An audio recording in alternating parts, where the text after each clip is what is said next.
आज हामीले मुख्य गरी मैले तपाईँहरूको सामु प्रस्तुत गर्न लागेको विषयवस्तु के छ भने प्याजेट्स कग्नेटिभ और रैशनल कन्स्ट्रक्टिभिज्म थ्योरी अन्तर्गत स्टेज अफ कग्नेटिभ डेभलपमेन्टको बारेमा तपाईँहरू समक्ष मैले जानकारी गराउन चाहन्छु। यहाँ चाहिँ जीन प्याजेट जुन छन् उनी स्विजरल्यान्डका एउटा जीवशास्त्री र मुख्य गरी उनले चाहिँ मानिसको मानसिक विकासको तहहरू प्रस्तुत गर्ने क्रममा मानिसको एउटा मानसिक विकासको साथसाथै उसको सिकाइका प्रक्रियाहरू चरणहरू पनि कसरी परिवर्तन भएर जान्छन् र कसरी विकास हुन्छन् भन्ने सन्दर्भमा यो जेनेटिक इपिस्टेमोलोजी अन्तर्गत रहेर उनले व्यापक अध्ययन गरेका छन् र उनको मुख्य विचार के छ भने जीन प्याजेले मानिसको सिकाइ उसको परिपक्वताको अवस्थासँग सम्बन्धित रहेको विचार उनले प्रस्तुत गरेका छन्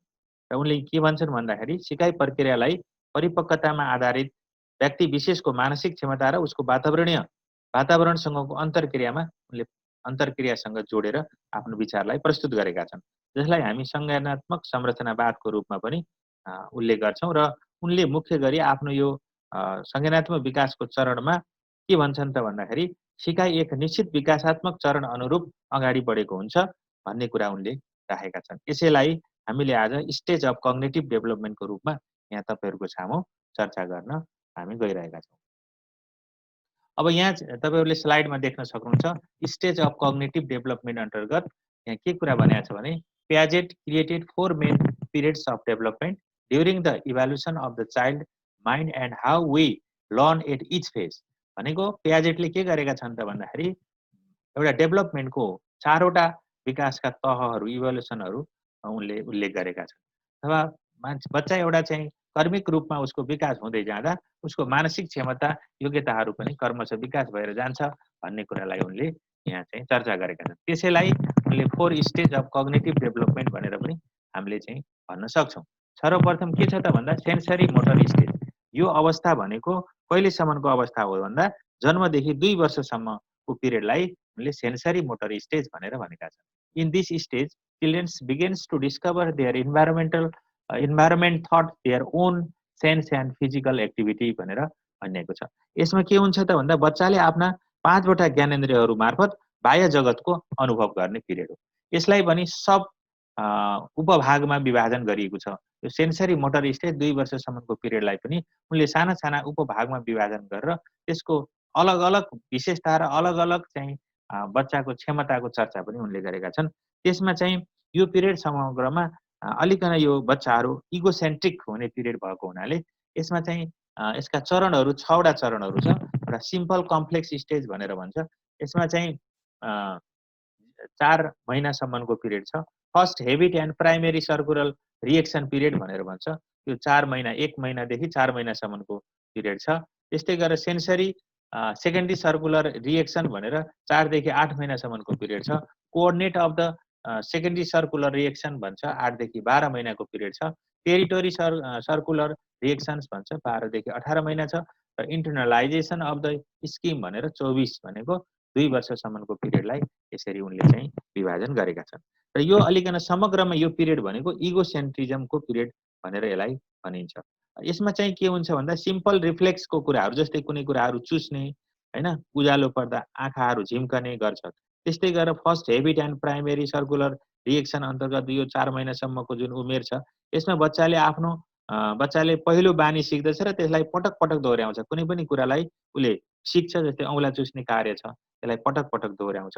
त्यस्तै सेकेन्डरी सर्कुलर रिएक्सन भन्छ। यसमा पनि यो 8 महिनासम्मको पिरियड मैले भनिसकेँ। यसमा चाहिँ बच्चाले बल फाल्यो भने त्यो बल उसको हातमा लिन्छ अनि फेरि फाल्छ। यस्तो खालको रिएक्सनहरू गर्छ। त्यस्तै गरेर यो coordination of the secondary circular reaction 8 देखि 12 महिनाको समय छ। यसमा जस्तै कुनै पनि काम यो गर्न हुँदैन भने पनि उसले के गर्छ पटक पटक गर्छ। त्यही वस्तुलाई यो वस्तु चलाउन हुँदैन भन्यो भने पनि त्यो चिजलाई पटक पटक चलाउँछ। त्यस्तै गरेर टेरिटोरी सर्कुलर रिएक्सन भन्छ। यो 18 महिनासम्म यो प्रतिक्रियालाई पटक पटक दोहोऱ्याउने पिरियड हो। त्यस्तै गरेर यो इन्टर्नलाइजेसन अफ द स्किम भनेर भनिन्छ। यसमा कुनै पनि वस्तुको सट्टामा उसले अब साङ्केतिक रूपमा सङ्केतको प्रयोग गरेर औँलाले देखाएर, मुखले देखाएर, आँखाले इसारा गरेर हैन यसरी भाषिक विकास कर्मिक रूपमा गर्दै जाने, साङ्केतिक विकास गर्दै जाने पिरियड हो। यसरी चाहिँ यो तपाईँको सेन्सरी मोटर स्टेजको बारेमा जिन प्याजेटले चर्चा गरेका छन्।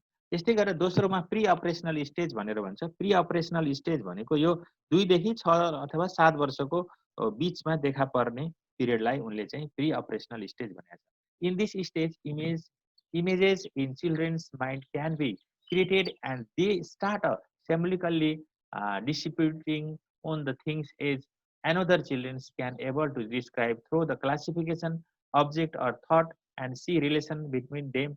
Sub stage symbolic functions 2 to 4 years, intuitive thought stage 4 to 6 years भनेर यसलाई पनि जस्तो प्री अपरेसनल स्टेज भनेर जब जुन 7 वर्षसम्मको पिरियड छ, यो जुन पिरियड छ, यो पिरियडलाई के भन्छन् भन्दाखेरि तर्कद्वारा निष्कर्षमा पुग्ने क्षमताको विकास हुने पिरियड भनेर उनले भनेका छन्।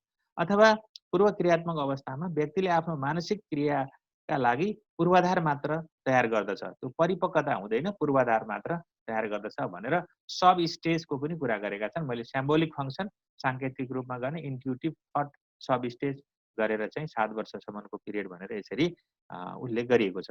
अथवा यसमा चाहिँ बच्चाले चाहिँ आफ्ना अनुभवलाई वस्तु, प्रतिबिम्ब, चित्र मार्फत प्रस्तुत गर्ने, हैन, वस्तु बीचहरूको समानता र फरकहरू छुट्याउन थाल्ने, हैन, आकारहरूप्रति ध्यान दिने, हैन, आकारका साथसाथै रङलाई पनि ध्यान दिने, यसका चाहिँ सिम्बोलिक फङ्सन अन्तर्गत लट्ठीलाई जस्तो घोडा मानेर अथवा साइकलको ट्युबलाई चाहिँ घोडा मानेर त्यसमाथि त्यसलाई गुडाएर लेख्ने, हट घोडा भन्ने, त्यसबाट आनन्द लिने, यस्ता कुराहरू सिम्बोलिक कुरा हो। त्यस्तै अन्तर्दृष्टिमा आधारित चिन्तन अथवा यो इन्ट्युटिभ थट सब स्टेज जुन छ 7 वर्षसम्मको, यसमा धेरै प्रश्नहरू गर्ने, आमा बाबुहरूलाई यति धेरै प्रश्न गर्छ, जिज्ञासु स्वभाव हुन्छ र अथवा कुनै पनि चिजहरू समूह ए समूह बी यो यस्तो उस्तो गरेर ग्रुपहरू छुट्याउने, यस्तो काममा छुट्टै किसिमको खेलकुदहरू खेल्दाखेरि पनि छुट्टै चिजले खेल्ने। तर यो पिरियडमा अलिकन चाहिँ के हुन्छ भन्नुहुन्छ भने उनीहरूको चाहिँ अलिकन चाहिँ यो मानसिक क्षमताको दृष्टिकोणले त्यसमा 100% यो कुरा छुट्याउन चाहिँ निष्कर्षमा पुग्न चाहिँ अलिकन गाह्रो हुन्छ। जस्तै दुईटा चाहिँ भाँडोमा तपाईँले पानी राखिदिनुहोस्, एउटा अलि फराकिलो खालको भाँडो छ, एउटा चाहिँ लाम्चो खालको भाँडो छ। अब यसमध्ये कुनमा धेरै पानी छ भनेर तपाईँले सोध्यो भने त्यो बच्चाले के भन्छ भन्दा सबभन्दा लामो भाँडो जुन छ त्यसमा भएको पानी चाहिँ धेरै छ भन्छ। तर थ्याप्सो भाँडोमा भएको पानी चाहिँ धेरै छ भन्ने चाहिँ उसको मस्तिष्कको त्यो विकास भएको हुँदैन अथवा निष्कर्षमा पुग्न सक्दैन। उचाइप्रति ध्यान दिने कुरा भन्दा पनि आयतनप्रति ध्यान दिन उसले अझै मेसो पाउँदैन। यसरी चाहिँ यो अवस्थालाई अति महत्त्वपूर्ण प्री अपरेसनल स्टेज, यसमा हेबिटहरू फर्मेसन हुने भएको हुनाले शिक्षक, अभिभावकहरूले पनि विशेष किसिमले ध्यान दिनुपर्ने पिरियड छ। अलिकन चञ्चले स्वभाव, जिज्ञासु स्वभाव भएको हुनाले पनि बाबुआमा अलि आत्तिने पिरियड पनि भनेर यसलाई भनिन्छ। त्यस्तै अर्को तेस्रो स्टेजमा छ कङ्क्रिट अपरेसनल स्टेज। यो 11 वर्षसम्मको 7 देखि 11 वर्षसम्मको जुन पिरियड छ त्यसलाई हामी कङ्क्रिट अपरेसनल स्टेज भनेर भन्छौँ। ठोस क्रियात्मक अवस्था भनेर नेपालीमा भन्छ। Children's begins to replace intuitive thought with their own logical reasoning, major mental process, seriations, transitivity, classification, decentration, हैन, रिभर्साबिलिटी, कन्जर्भेसन्स, इलिमिनेसन अफ इगोसेन्ट्रिजम, यस्ता कामहरू जुन यसमा चाहिँ के भन्छ त भन्नुहुन्छ भने कस्ता खालका भन्दा यो सेक्रेसन भनेको क्रम।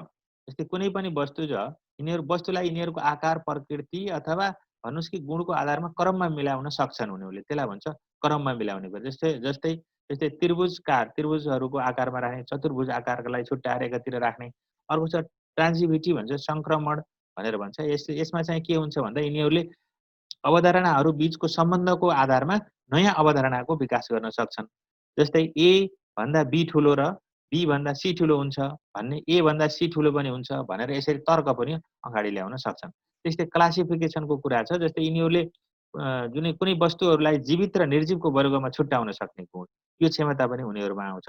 त्यस्तै डिसेन्ट्रेसन भन्छ, विकेन्द्रीकृता भन्छ। यिनीहरूले केन्द्रीयता अथवा सेन्ट्रेसनको विपरीत एकै पटकमा वस्तुहरूको फरक फरक गुणात्मक पक्षलाई ध्यान दिन सक्छन्। जस्तै यिनीहरूले कुनै वस्तुको रङ, आकार, आकृतिलाई एकै पटक ध्यान दिन सक्छन्। 3-4वटा कुरा, कुनै वस्तुलाई हेरिसकेपछि त्यसको रङ, आकार, आकृति एकै पटक विकेन्द्रित गरेर अलग अलग पार्टको पनि जानकारी लिन सक्ने कुरा हुन्छ। त्यस्तै रिभर्सिबिलिटी भनेको विलोप हुने अथवा शून्य हुने कुरा। यिनीहरूले कुनै क्रियाको विलोप क्रिया पनि पहिचान गर्न सक्छन्।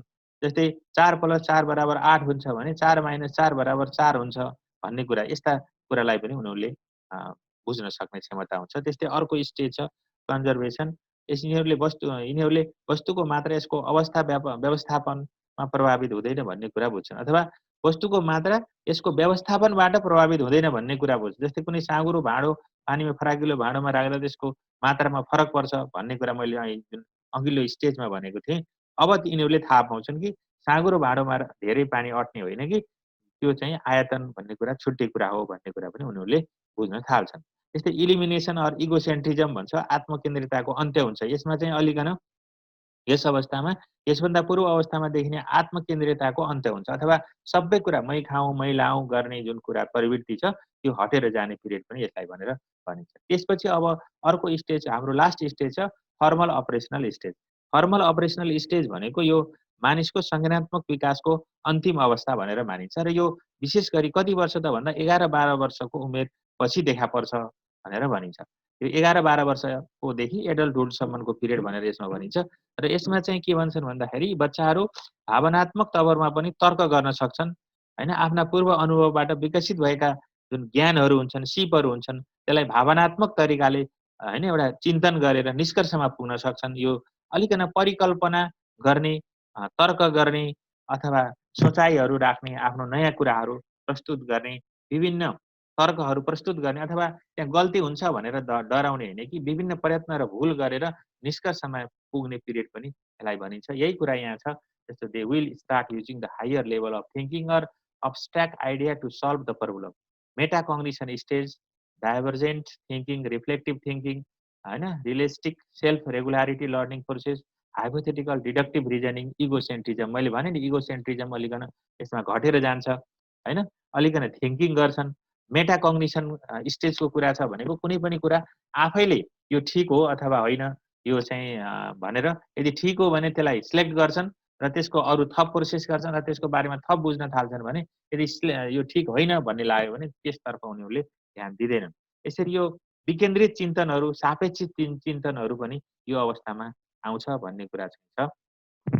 अब यसपछि तपाईँहरूलाई म के जानकारी गराएँ भने अलिकन यहाँ epistemological knowledge construction process of Jean Piaget भनेर जिन प्याजेटले चाहिँ किशोर किशोर यो जुन आफ्नो चाहिँ संज्ञानात्मक विकासको सिद्धान्त अन्तर्गत यहाँ 4वटा कुरा, एउटा मान्छेले मानसिक विकास, सिकाइ विधि अथवा ज्ञानको निर्माण प्रक्रिया अगाडि बढाउँदाखेरि संज्ञानात्मक विकासको अवस्थामा 4वटा कुरालाई उनले उल्लेख गरेका छन्, जसलाई हामीले चाहिँ एउटा मानसिक विकासको तहको रूपमा पनि हामीले यसलाई व्याख्या गर्न सक्छौँ। ज्ञान निर्माणको प्रक्रियाको अथवा एउटा 4वटा चरण हुन्छ भन्ने कुरामा चाहिँ जिन प्याजेटको विचार छ। त्यसमा सबभन्दा पहिलो छ स्किम, त्यसपछि दोस्रोमा छ एसिमिलेसन, तेस्रोमा छ एकोमोडेसन, अनि त्यसपछि छ इक्विलिब्रियम। यो तपाईँहरूले तल्लो लेभलमा पनि अध्ययन गरेको विषय हो। यद्यपि यसलाई मैले पुनः फेरि तपाईँहरूलाई जानकारी गराउन चाहन्छु।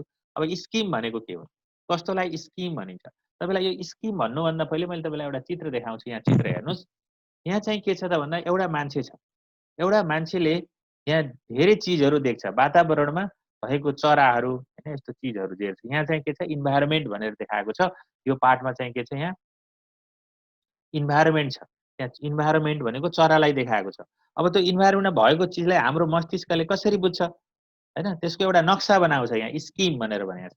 माथि हेर्नुहोस् त, चराको एउटा आकार हाम्रो मस्तिष्कमा गएर बस्छ। त्यसपछि बल्ल हामीले के भन्छौँ त भन्दाखेरि त्यहाँ चाहिँ बर्ड भनेर बल्ल आवाज निस्किन्छ। सिधै चाहिँ हामीले कुनै पनि चिज देख्दा बित्तिकै पहिलो पटकमै त्यसको नामाकरण हुँदैन। किन हुँदैन त भन्दाखेरि त्यसको पहिला सबभन्दा पहिले चाहिँ नक्सा बन्नुपर्ने हुन्छ। त्यही कुरालाई यहाँ भनेको छ, a scheme describe both of mental and physical action involve in the understanding and knowledge. तपाईँ हामीले आँखाले देखेर, छोएर, हेरेर, विभिन्न माध्यमबाट, होइन, मानसिक रूपमा शारीरिक एक्सन गरेर हामीले कुनै पनि चिजको हामीले चाहिँ मानसिक रूपमा एउटा नक्सा, एउटा फ्रेमवर्क, एउटा ड्राफ्ट तयार गर्छौँ। त्यसैलाई चाहिँ हामी के भन्छौँ त, स्किम भनेर भन्छौँ है। Schemas are categorize of knowledge that helps to us interpret and understanding the world. त्यसैको आधारमा यही नक्सा हाम्रो जुन मस्तिष्कमा बनेको हुन्छ त्यसैको आधारमा हामीले संसारका हरेक कुराको व्याख्या गर्ने हो। तपाईँ कुनै पनि ठाउँमा जाँदै नगएको, अध्ययन गर्दै नगरेको, देख्दै नदेखेको, सुन्दै नसुनेको कुरालाई तपाईँले व्याख्या गरेर संसारलाई बुझ्न सक्नुहुन्न। तपाईँ जति बाहिर निस्कनुहुन्छ, जति तपाईँको मस्तिष्कमा यस्ता नक्साहरू बन्छन्, फ्रेमवर्कहरू बन्छन्, त्यति बढी नै तपाईँले आफ्नो ज्ञान सिपलाई चाहिँ अगाडि बढाउन सक्नुहुन्छ भन्ने कुरा चाहिँ यो स्किम। त्यही भएर एउटा संज्ञानात्मक विकासको लागि स्किम अति महत्त्वपूर्ण छ भन्ने कुरा छ। जुन कुरा यहाँ चित्रबाट पनि देखाएको छ, यहाँ माथिपट्टि चरा भन्ने एउटा आकार जब हाम्रो मस्तिष्कमा गएर बस्छ, त्यसपछि त्यसको कग्निसन हुन्छ अनि बल्ल हामी चाहिँ बोल्छौँ यो बर्ड हो, यो चरा हो भनेर चाहिँ भन्छौँ। यसरी वातावरणमा भएको कुरा र हाम्रो मस्तिष्कमा भएको कुरालाई म्याच गरायौँ भन्छ नि त्यसलाई कग्निटिभ इक्विलिब्रियम भन्ने हुन्छ, त्यसलाई पछि पनि आउँछ त्यो। अनि एसिमिलेसनको कुरा छ। एसिमिलेसन भनेको कस्तो हो त भन्दाखेरि तपाईँले एकदम स्पष्टसँग बुझ्न नयाँ विचारलाई वर्तमान संरचनात्मक होइन संज्ञानात्मक संरचना अथवा मानसिक योजनामा व्यवस्थित गर्ने प्रक्रिया। तपाईँसँग हामीसँग नयाँ विचारहरू आउँछ अथवा कुनै सरहरूले नयाँ कुरा भन्नुहोला, कुनै चिज तपाईँको आँखाले देख्ला, कुनै सम्पर्कमा पुग्नुहोला, त्यो भनेको नयाँ विचार हो, होइन? नयाँ विचारलाई वर्तमान संज्ञानात्मक संरचना अथवा मानसिक योजनामा व्यवस्थित गर्ने प्रक्रियालाई हामीले के भन्छौँ त भन्दा आत्मसात्करण भनेर भन्छौँ, एसिमिलेसन, होइन?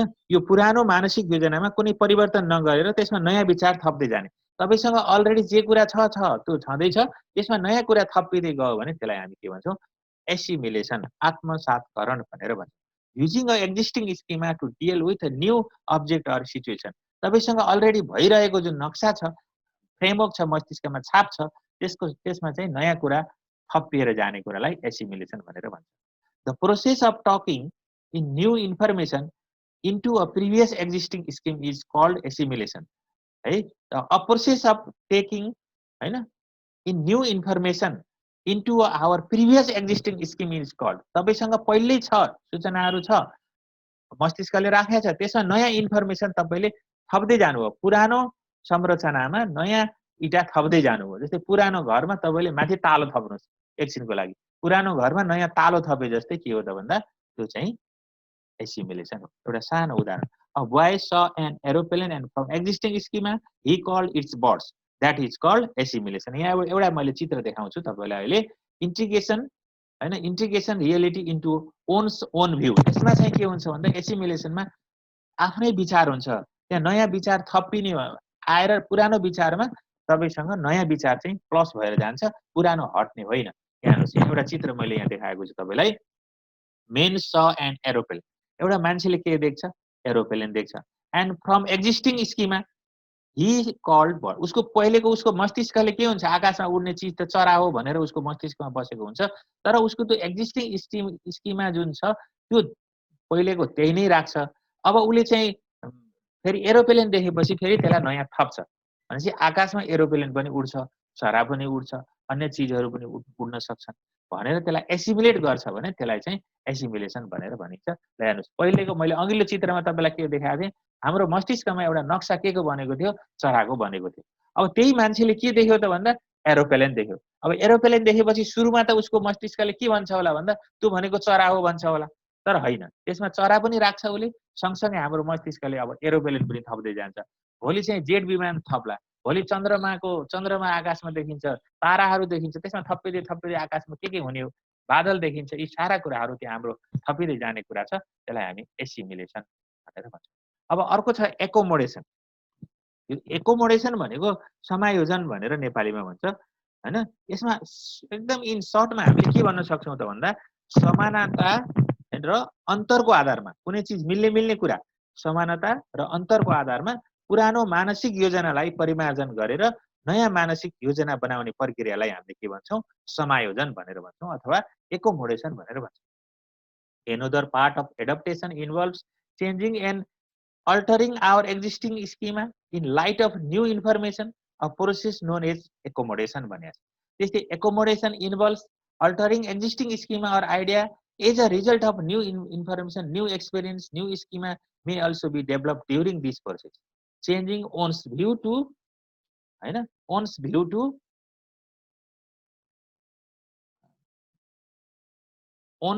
to better match reality. हेर्नुहोस् है, अब यहाँ बडा रमाइलो कुरा छ। तपाईँलाई मैले के भन्छु भन्दाखेरि हामीसँग के छ? मिल्ने कुरा हाम्रो मस्तिष्कले लिन्छ र नयाँ कुरा नमिल्ने कुराहरू पनि हुन सक्छ। तपाईँको प्रिभियस अनुभव जुन छ त्यो प्रिभियस अनुभवमा नयाँ कुराहरू थपिँदै जान्छ र एउटा मानसिक योजनालाई परिमार्जन गर्छौँ हामी। पहिले मानौँ कुनै व्यक्ति चाहिँ व्यक्तिको बारेमा तपाईँको मस्तिष्कमा के बसेको छ भन्दाखेरि त्यो अति अनुशासित, अति डिसिप्लिन हैन मान्छे हो भनेर तपाईँको मस्तिष्कमा छाप बसेको थियो। तर पछि के भयो त भन्दा 2-4 वटा व्यवहारहरू अरू साथीहरूले भन्दा पनि तपाईँले होइन होला त्यस्तो भन्नुहुन्थ्यो, अरूले भनेको कुरा पनि राख्दै जानुभयो। तर पछि गएर के भयो त भन्दाखेरि धेरै मान्छेले त्यो कुरो भन्दै गरिसकेपछि अब तपाईँको एक्जिस्टिङ जुन मस्तिष्कमा भएको जुन विचार थियो, ऊप्रतिको एउटा चाहिँ सोचाइ थियो, त्यसमा अब के हुन्छ तपाईँले परिमार्जन गर्नुहुन्छ। त्यो परिमार्जन गर्ने कुरालाई के भनिन्छ? एकोमोडेसन भनेर भनिन्छ। अब सफलता र असफलताको अथवा फरकताको आधारमा भन्नुहोस् न, समानता र फरकताको आधारमा तपाईँले नयाँ मानसिक योजना बनाउने प्रक्रिया एकोमोडेसन हो। यसको लागि पनि एउटा चाहिँ मैले पछि एउटा चित्र देखाउँछु। त्यस्तै इक्विलिब्रियमको कुरा छ। इक्विलिब्रियमलाई सन्तुलन भनेर भन्छ। यहाँ चाहिँ Piaget believes that all children try to stick a balance between assimilation and accommodation, which is achieved through a mechanism Piaget called equilibrium. यो एसिमिलेसन र एकोमोडेसन दुईटा जुन छ नि, यसको चाहिँ ब्यालेन्स गर्ने कुरा नै के हो त भन्दा इक्विलिब्रियम। तपाईँले यसरी बुझ्नु। यदि तपाईँले एसिमिलेट भनेको के हो त भन्दा एसिमिलेसन भनेको भइरहेको जुन संरचनामा नयाँ कुरा थप्ने हो, अनि एकोमोडेसन भनेको तपाईँसँग भएको मानसिक स्किम जुन छ त्यसमा नयाँ कुरा थपिँदै जाँदा त्यसलाई भइरहेको जुन एक्जिस्टिङ चाहिँ नलेज छ त्यसलाई चाहिँ परिमार्जन गर्ने एकोमोडेसन भयो। अब यो एसिमिलेसन र एकोमोडेसन दुईटालाई ब्यालेन्स गर्ने कुरा छ, त्यसैलाई हामी के भन्छौँ? इक्विलिब्रियम भन्छौँ, समानता, सन्तुलन भनेर हामी भन्छौँ। अब a children's progress through the stage of cognitive development, it is important to maintain a balance between applying previous knowledge तपाईँलाई मैले यो अन्डरलाइन किन गरेको भने तपाईँले बुझ्नु होला, टिक मार्कमा पनि आउँछ कहिले कहिले। एप्लाइङ प्रिभियस नलेज भनेको assimilation and changing behaviour to account for new knowledge to accommodation. अब यो दुईटाको ब्यालेन्स गर्ने कुरा के हो? इक्विलिब्रियम। यही कुरा यहाँ चाहिँ फोकस गरेको छ। Equilibrium helps to explain how the children can move from one stage through into a next. हामीले यो चाहिँ हाम्रो दैनिक व्यवहारमा पनि यो अति उपयोगी छ। किन भन्नुहुन्छ भने बच्चाले चाहिँ आफूसँग भएको जुन नलेज छ त्यसलाई अब कसरी मुभ गर्छ, कसरी अगाडि बढ्छ, ऊ उमेर बढ्दै जाँदा एउटा कक्षाबाट अर्को कक्षामा चढ्दै जाँदा उसले अब कसरी आफूलाई चाहिँ ब्यालेन्स गर्दै लिएर जान्छ भन्ने कुराको हामी अध्ययन यसमा गर्छौँ। How the children can move from one stage through into next. एउटा स्टेजबाट अर्को स्टेजमा जाँदा बच्चाले कसरी सन्तुलन कायम गर्दै जान्छ भन्ने कुरा इक्विलिब्रियमको बारेमा प्याजेटले चर्चा गरेका छन्। अब equilibrium makes balance in assimilation and accommodation. यो कुरा मैले अगाडि पनि भने, यो दुईटाको ब्यालेन्स गर्ने कुरा नै के हो त? ब्यालेन्स बिट्विन के रहेछ? Assimilation and accommodation is called equilibrium. अब यहाँ हेर्नुहोस्, एउटा चित्र यहाँ छ, लगभग सबैलाई मिल्ने गरी एउटा यहाँ यो चित्र तयार गरेको छ। नलेज कन्स्ट्रक्सन प्रोसेस एउटा कसरी हुन्छ त भन्दा 4 वटा कग्निसन, एसिमिलेसन, स्किम, एकोमोडेसनको कुरा छ। अब यसमा स्किम, एसिमिलेसन र एकोमोडेसन हेर्नुहोस् है, यहाँ मैले चित्र देखाएको छु। यो सबभन्दा पहिले स्किमको तलपट्टि हेर्नुहोस्, एउटा बच्चा छ, एउटा बिरालो छ। Boy has learn scheme A of CAT. एउटा बिरालोलाई बच्चाले आफ्नो मस्तिष्कमा यो बिरालो हो भनेर उसले नक्सा राख्छ, त्यो के हो? स्किम। अनि त्यसपछि फेरि त्यहाँ अर्को चाहिँ boy saw a cube or called it's a cat sister said no it's cat. फेरि त्यहाँ एउटा बाघको एउटा बच्चा छ, क्यूब हैन, स्यालको बच्चा भन्नुहोस् अथवा बाघको बच्चा भन्नु, अर्को त्यस्तो चित्र छ त्यहाँ देखाएको छ सानो। त्यो देखिसकेपछि बच्चाले के भन्छ? क्याट भन्छ। तर उसको दिदीले के भन्छ? होइन त्यो क्याट होइन, त्यो के हो? त्यो त बाघको बच्चा हो भनेर भन्छ। भनेपछि बच्चा चाहिँ जुन सानो बच्चा छ उसले स्किमको आधारमा भन्छ, ऊभन्दा अलिक ठुलो दिदीले के भन्छ? त्यो क्याट होइन, के हो त भन्दा क्युब हो। भनेपछि अब बच्चाको दिमागमा के पनि पर्यो त? क्याट प्लस क्युब, दुईटा बिरालो प्लस टाइगरको एउटा बच्चा, यो दुईटा उसको मस्तिष्कमा गएर बस्यो, त्यो एसिमिलेसन भयो। अब यो दुईटालाई मिलाएर उसले एउटा यो चाहिँ क्याट हो, यो चाहिँ क्युब हो भनेर छुट्याउँछ। एकोमोडेसन, दुईटाको ब्यालेन्स गर्छ, दुईटालाई थप्छ। यो बिरालो यो कारणले हो, यो हो भनेर उसले अब दुईटालाई अलग अलग विकेन्द्रित गर्न सक्ने period he accommodate new schema of cube. अब एउटा चाहिँ बिरालो त अलरेडी उसको दिमागमा थियो, तर अब एउटा टाइगरको बारेमा, एउटा लाइनको बारेमा, एउटा फक्सको बारेमा पनि उसको एउटा मस्तिष्कमा गएर नयाँ कुरा थपिन्छ। त्यसैलाई हामी के भन्छौँ त? एकोमोडेसन भन्छौँ। अब यो एसिमिलेसन र एकोमोडेसनको जुन ब्यालेन्स गर्ने कुरा छ त्यसलाई हामीले के भन्छौँ? इक्विलिब्रियम भनेर भन्छौँ। जुन कुरा मैले अगाडि तपाईँहरूलाई भने एकोमोडेसन र एसिमिलेसन दुईटाको ब्यालेन्स गर्ने कुरालाई हामी के भन्छौँ भन्दा अब इक्विलिब्रियम भन्छौँ। अब यसको शैक्षिक क्षेत्रमा यो के महत्त्व छ त? विशेष गरी प्याजेटको यो जुन थ्योरी छ संज्ञानात्मक विकासको जुन चर्चा उनले गरेका छन्, तार्किक संरचनावाद भनौँ अथवा स्टेज अफ कग्निटिभ डेभलपमेन्टको के छ त शैक्षिक क्षेत्रमा यसको उपयोगिता भन्ने कुरामा सरसर्ती मैले तल तपाईँलाई जानकारी गराउँछु। Emphasis on discover approach in learning, सिकाइका विभिन्न जुन सिद्धान्तहरू जति पनि विकसित भएका छन् उनको थ्योरीलाई आधार मानेर यसको आधारमा हामीले शैक्षिक गतिविधिहरू अगाडि बढाउन सक्छौँ।